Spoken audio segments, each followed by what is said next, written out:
عليكم ورحمة الله وبركاته.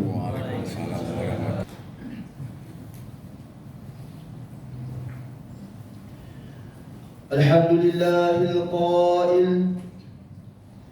ولا تقولوا لمن يقتل في سبيل الله أموات بل أحياء ولكن لا تشعرون. أشهد أن لا إله إلا الله وحده لا شريك له وأشهد أن محمدا عبده ورسوله. اللهم صل وسلم على سيدنا محمد وعلى آله وصحبه أجمعين. أما بعد، فيا أيها المسلمون اتقوا الله، أوصيكم وإياي بتقوى الله، فقد فاز المتقون. قال الله تعالى: يا أيها الذين آمنوا اتقوا الله حق تقاته ولا تموتن إلا وأنتم muslimun. Muslimin yang dirahmati Allah sekalian, marilah kita sama-sama meningkatkan keimanan dan ketakwaan kepada Allah Subhanahu wa taala dengan melaksanakan perintahnya dan meninggalkan segala larangannya. Mudah-mudahan kita akan dimasukkan ke dalam syurga Allah Subhanahu wa taala di akhirat nanti. Khutbah pada hari ini akan memperkatakan tentang perjuangan pahlawan negara bersempena dengan sambutan Hari Pahlawan pada 31 Julai tahun ini.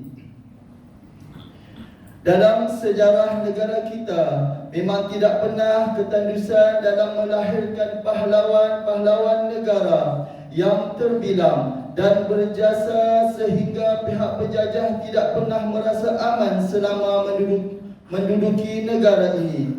Mereka terpaksa berhadapan dengan para pejuang yang rela berputih tulang daripada berputih mata. Keberanian mereka adalah benar dan nyata dalam mempertahankan maruah tanah air tercinta daripada gugutan musuh dan kuasa penjajah. Pahlawan negara teguh pendirian dan bergantungan kepada Allah Subhanahu wa taala serta sentiasa reda dan bertawakal kepada Allah Subhanahu wa taala dalam setiap tindakan. Tuntutan menjaga agama, bangsa, tanah air menjadi tonggak perjuangan mereka. Walaupun tidak mendapat penghargaan di dunia ini, tetapi mereka tetap mendapat kebahagiaan di akhirat. Kita hendaklah mengambil iktibar keberanian dan semangat mereka mempertahankan kesucian Islam dan kedaulatan negara. Mereka berani melawan musuh untuk menyelamatkan negara dan mempertahankan agama Islam. Kini malangnya ada sebahagian manusia dalam negara ini yang berani melawan sesama bangsa dan bermusuh dengan agama yang pasti merugikan negara dan semua umat manusia. Hindarilah permusuhan dan perpecahan kerana kita juga yang rugi. Negara akan tergadai. Jangan buka peluang kepada pihak-pihak musuh dan pihak luar menguasai negara ini.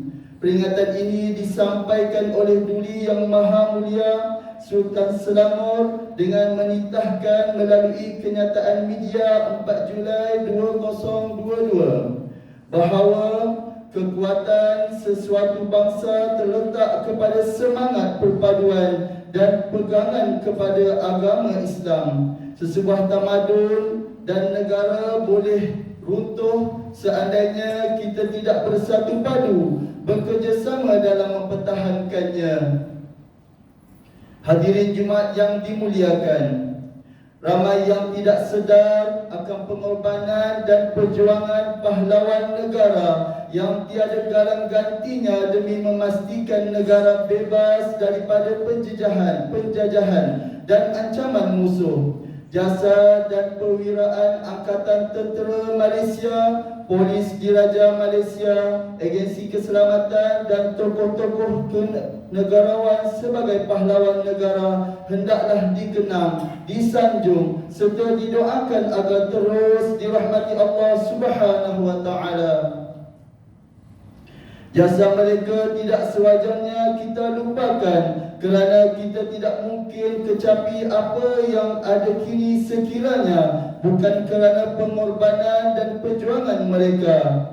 Apakah wajar nikmat keamanan dan kemajuan ini ditukar dengan suasana huru-hara dan kacau bilau akibat persengketaan dan persisihan sesama sendiri? Persengketaan dan permusuhan segelintir rakyat bukan sahaja melupakan perjuangan pahlawan negara, bahkan menguntungkan pihak musuh. Rasulullah SAW sangat benci kepada umatnya yang suka bersengketa. Sayyidina Umar bin Khattab radhiyallahu anhu mengingatkan melalui sebuah hadis daripada Rasulullah SAW bahawa baginda bersabda, "Alaikum bil jama'ah wa iyyakum bil furqah, fa inna syaitan ma'al wahid wa huwa minal isnaini ab'ad. Man arada buhatul jannah falyalzam jama'ah."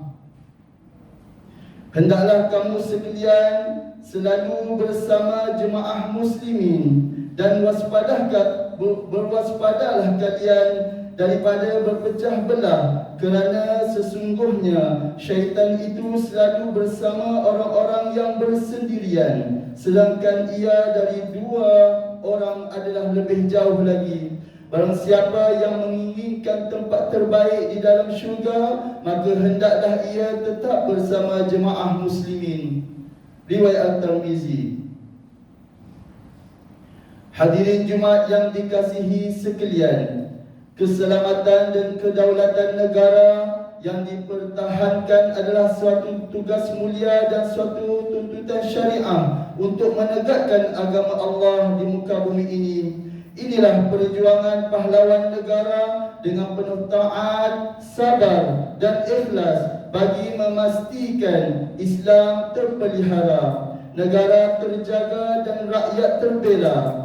Mereka yakin Allah Subhanahu wa taala sentiasa membantu dan memberikan pertolongan serta keamanan kepada mereka yang ikhlas dan sabar berjuang mengharapkan keredaan Allah Subhanahu wa taala. Allah Subhanahu wa taala berfirman dalam surah Ali Imran ayat 146. A'udzu billahi minasyaitonir rajim.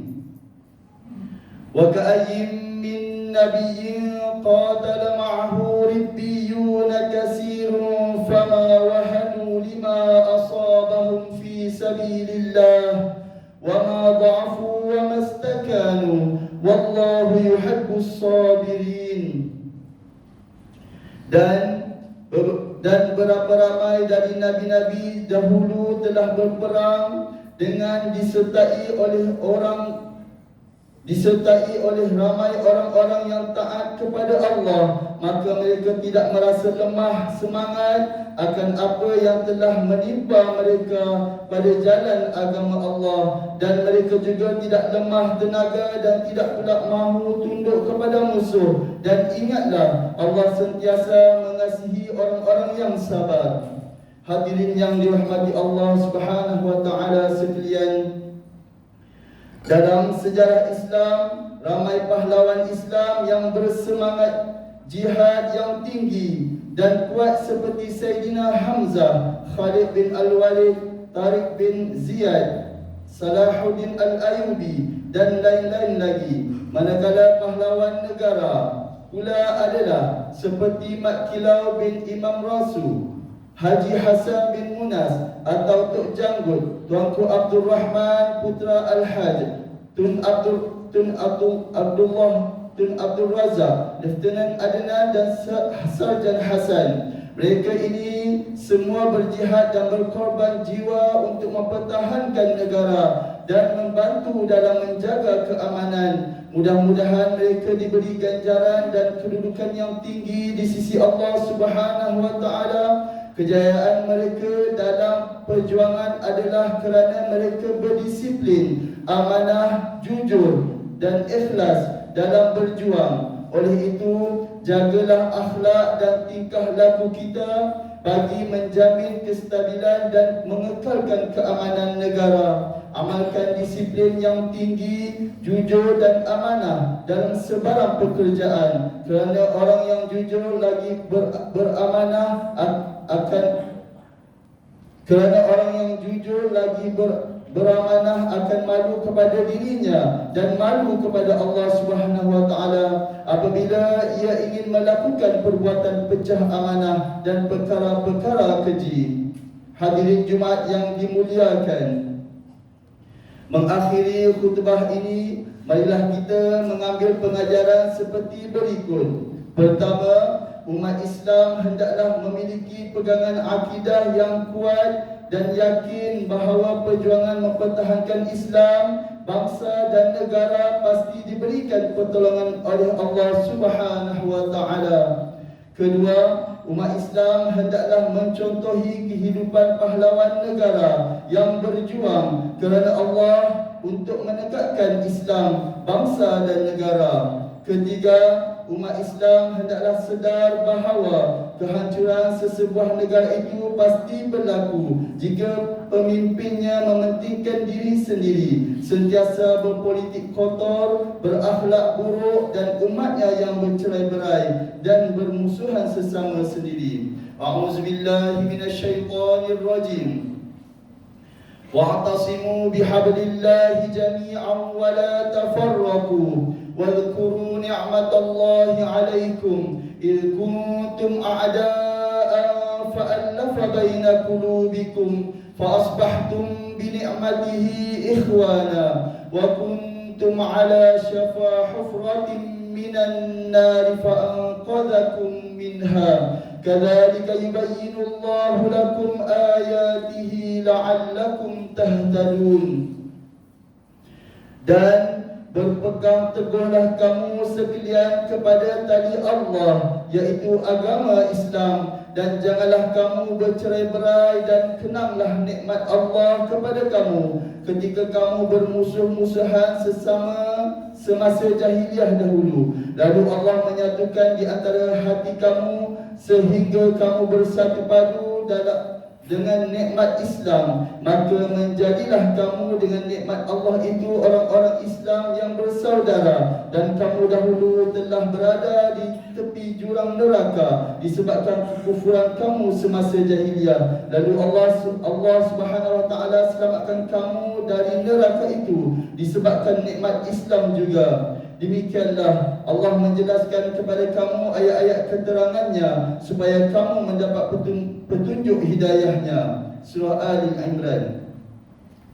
Barakallahu li wa lakum fil Qur'anil azim wa nafa'ani wa iyyakum bima fihi minal ayati wa dzikril hakim wa taqabbala minni wa minkum tilawatahu innahu huwas sami'ul alim. Aqulu qawli hadza wa astaghfirullahal azim li wa lakum wa lisa'iril muslimina wal muslimat fastaghfiruhu innahu huwal ghafurur rahim.